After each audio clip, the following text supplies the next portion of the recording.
आज इस सदन में मैं श्रद्धांजलि अर्पित करना चाहूंगी बाबा भीमराव अंबेडकर जी को।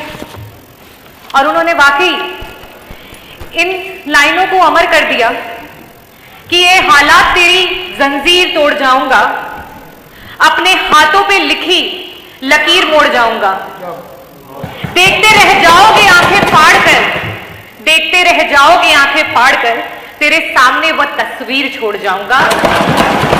और बाबा भीमराव अंबेडकर जी ने वो तस्वीर छोड़ी, वो संविधान छोड़ा हमारे पास, और उस संविधान के नाते सर्वोच्च न्यायालय ने आदेश दिया और आज अयोध्या में रामलला विराजमान है और ये आपकी सरकार के उपस्थिति में है। मैं आपको बधाई देना चाहती हूँ। आज के युवा, ये एक बड़ी अच्छी कविता है, जरा गौर से सुनिएगा, बड़ी जरूरी है। राम राम तो कह लोगे पर राम सा दुख भी सहना होगा, और पहली चुनौती यह होगी कि मर्यादा में रहना होगा, मर्यादा में रहना होगा। जीरो टॉलरेंस अगेंस्ट क्राइम का दावा देने वाली ये सरकार, राम राज का दावा देने वाली ये सरकार, आज जगह जगह पर खुलेआम जिस तरीके से दिन दहाड़े हत्याएं हो रही हैं, लूट हो रही है, महिलाओं के साथ दुष्कर्म हो रहे हैं। मैं अगर अपने विधानसभा और अपने जनपद की बात करूं, दिन दहाड़े प्रजापति समाज के 2 बच्चों को गला रेत करके मार दिया गया, एक पटेल समाज के डॉक्टर की दिन दहाड़े गोली मार करके हत्या कर दी गई, मेरी विधानसभा में बिशुनपाल व्यक्ति की हत्या कर दी गई मार के, साथ ही साथ मल्हनी विधानसभा में एक सुनार की गोली मार करके हत्या कर दी गई। अध्यक्ष जी, आईआईटी बीएचयू की एक छात्रा के साथ जो वारदात हुई वो किसी से छुपी नहीं है कि किस तरीके से उसके साथ सड़क पे खुलेआम दुष्कर्म किया गया, और ऐसी ना जाने कितनी हजारों वारदातें हैं जो रोज हुई जा रही हैं। आप क्या कहते हैं, क्या ये पुलिस की नाकामी है, क्या ये पुलिस की गलती है, या ये उन युवाओं की गलती है जो आजकल क्राइम की ओर बढ़ता चला जाता है, जा रहा है, क्रिमिनल बनता चला जा रहा है? नहीं, ये आपकी सरकार की नाकामी, ये आपकी सरकार की गलती है जिसकी वजह से ये हो रहा है। आज जिस सरकार को शिक्षा की गुणवत्ता की तरफ सोचना चाहिए, जहां एक माँ बाप अपनी पूरी उम्र लगा देते हैं अपने बच्चे को एक बेहतर शिक्षा देने के लिए, लेकिन जब उस बच्चे का समय आता है तो ना उसके पास रोजगार है, ना उसके पास कारोबार है। इस विफल सरकार में एक बच्चा अपने आप को सफल करने की होड़ में आज क्राइम की तरफ बढ़ता चला जा रहा है, तो उसके लिए सिर्फ और सिर्फ आपकी सरकार जिम्मेवार है। अध्यक्ष जी, अगर मैं क्राइम की बात करूं तो उसकी पुष्टि यह भी करता है कि आज जब से भाजपा की सरकार आई है तब से अभी तक आपने अपना डीजीपी जो नियुक्त किया है वो भी कार्यवाहक ही रहे हैं, अभी तक कोई आपने परमानेंट डीजीपी तक नहीं दिया। अध्यक्ष महोदय, पुरुषोत्तम रामचंद्र जी की अगर हम बात करें तो रामचंद्र जी ने तो शबरी के जूठे बेर खाए थे, उन्होंने तो केवल सुग्रीव और हनुमान को गले लगाए, और साथ ही साथ चाहे वो अहिल्या हो या फिर वो निषाद राज, सबको अपनाया।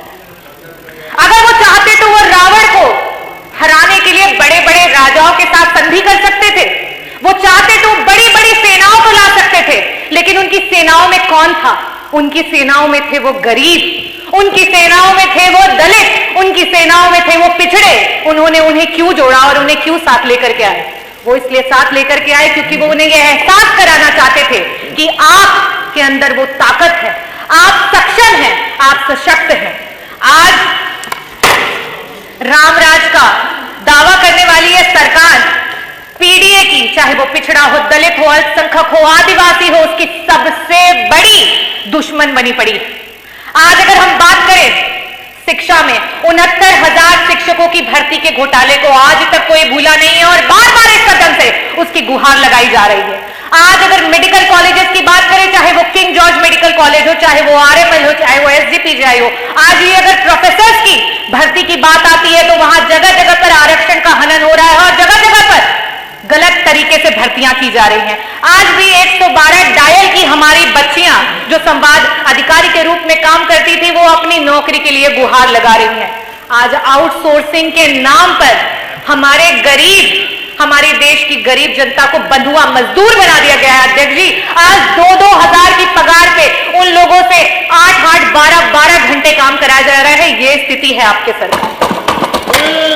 अध्यक्ष जी, बड़े बड़े वादे किए गए, इन्वेस्टर समिट मीट की वादे किए गए, ना जाने कितने हजारों करोड़ का इन्वेस्टमेंट आपकी सरकार लेकर के आई, लेकिन आज धरातल पर अगर देखा जाए तो ना भी इन 7 वर्षों में ना तो एक मल्टी स्पेशलिटी हॉस्पिटल दिखता है, ना तो कोई नया एम्स दिखता है, ना तो कोई नया एनआईटी दिखता है, ना आईआईटी दिखता है, ना एमआईटी दिखता है, और बहुत लंबी कतार है लेकिन कुछ भी दिखाई नहीं देता।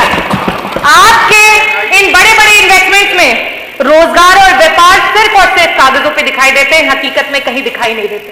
आज हमारे देश का युवा कुछ चंद पैसों के लिए अपने देश से पलायन करके दूसरे देश में जाने के लिए तैयार है। ये सच में बड़ा ही शर्मनाक है। अगर हम बात करें आज थाने की, तहसील के और अधिकारियों के ऑफिस की, तो ये समझ ले अध्यक्ष जी कि ये सरकारी जितनी भी जगह है वो सिर्फ और सिर्फ भ्रष्टाचार के अड्डे हैं और कुछ भी नहीं। आज अगर जमीन का नाप होता है तो वो जमीन के नाप जो है वो मौखिक रूप में आदेश होते हैं। आज तो लिखित भी बंद हो गया है, क्योंकि जब जितनी रिश्वत आती है उस हिसाब से ये नाप बदल जाते हैं। अध्यक्ष जी, ये आपकी सरकार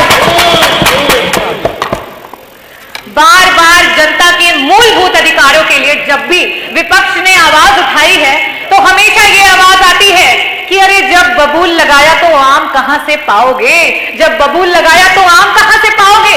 जब से समाजवादी पार्टी की स्थापना हुई उस तब से लेकर के अध्यक्ष जी आज तक का अगर कार्यकाल देखा जाए तो अगर समाजवादी पार्टी ने 12 साल सत्ता पे राज किया है तो आपको 13 साल हो चुके हैं। और उसके बाद मैं आज आपको यह बता सकती हूं कि समाजवादी पार्टी ने मेट्रो लाइन बनवाई, समाजवादी पार्टी ने एक्सप्रेसवे बनवाया, समाजवादी पार्टी ने गोमती रिवर फ्रंट बनवाया, एकाना बनवाया, मेदांता बनवाया, इलेक्ट्रिसिटी प्रोडक्शन यूनिट बनवाई।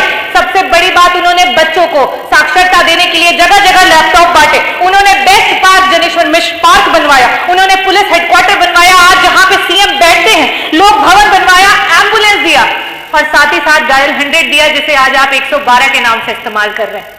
लेकिन अगर आप अपनी बात करें तो आपके पास आज भी सिर्फ कागज ही हैं और कुछ भी है नहीं आपके पास। तो सिर्फ कोरे कागज लेकर के आप बैठे हैं और रामराज की बात करते हैं। और अध्यक्ष जी, अगर आज रामलला जी भी इन स्थितियों और परिस्थितियों में होते तो आज भारतीय जनता पार्टी की सरकार को यह अवश्य ही कहते कि राम राम